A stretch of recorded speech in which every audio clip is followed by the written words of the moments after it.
Hi అండి. Welcome to my channel. ఈరోజు recipe ఏందంటే గోట్ హెడ్ కర్రీ అయితే చేస్తున్నాను. చాలా చాలా రుచిగా అయితే ఉంటుంది. And super recipe.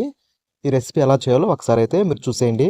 ముందుగా ఈ మటన్ హెడ్ కర్రీ అయితే బాగా మీరు కడిగి వేరే బౌల్లోకి తీసుకోవాలి. అలాగే పసుపు, ఉప్పు వేసి కొంచెం వాటర్ వేసి ముక్క సాఫ్ట్ అయ్యే వరకు మీరైతే కుక్ చేసుకోవాలి. చూడండి, నేనైతే మటన్ బాగా ఉడికించేసుకున్నాను. మీరు కుక్కర్లో కూడా చాలా సింపుల్గా అయితే ఉడికించేసుకోవచ్చు. ఒక 8 నుంచి 7 విజిల్స్ పెట్టుకుంటే మటన్ హెడ్ కర్రీ బాగా ఉడికిపోతుంది. స్టవ్ ఆపుకొని కర్రీ అయితే దింపేసుకుందాం. ఇప్పుడు స్టవ్ మీద వేరే కళాయి అయితే పెట్టేసుకొని ఆయిల్ అయితే వేసేసుకుందాం. ఆయిల్ హీట్ ఎక్కిన తర్వాత ఆనియన్స్ వేసేసుకుందాం.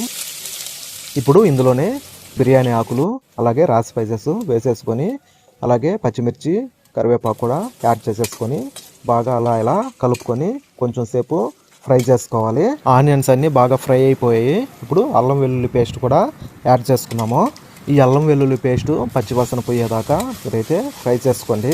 అల్లం వెల్లుల్లి పేస్ట్ పచ్చివాసన అయితే పోయిందండి. ఇప్పుడు మనం ముందుగా ఉడకబెట్టుకున్న మటన్ కర్రీ కూడా ఇందులోనే యాడ్ చేసేసుకోవాలి.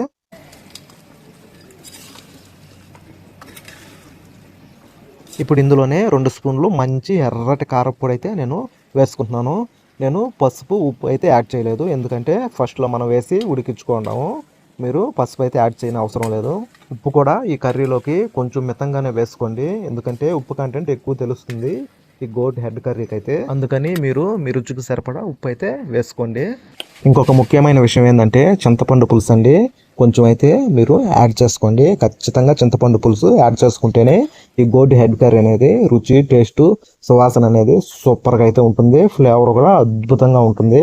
ఒక్కసారి మీరు ట్రై చేసి చూడండి. కారం వేసుకున్నాక 2 నిమిషాలు అయితే కర్రీని ఉడికించుకోండి. తర్వాత ముక్కలు మునిగే వరకు వాటర్ అయితే యాడ్ చేసుకోండి. అలాగే నాకు కొంచెం ఉప్పు అయితే తగ్గింది. నేను ఉప్పు కూడా వేసుకొని మూత పెట్టి ఒక 10 నిమిషాలు ఉడికించుకుంటాను. ఏమండి, మనకైతే 10 నిమిషాలు అయిపోయింది. కర్రీ కూడా సూపర్ పర్ఫెక్ట్గా అయితే కుకింగ్ అయితే అయింది.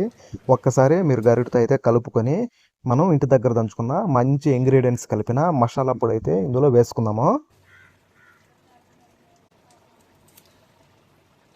మసాలా పొడి వేసేసుకున్న తర్వాత కొత్తిమీర, పుదీనా కూడా ఒకేసారి వేసేసుకొని బాగా కలుపుకొని మూత పెట్టి ఒక 2 నిమిషాలు ఉడికించుకొని దించేసుకోవడం నేను.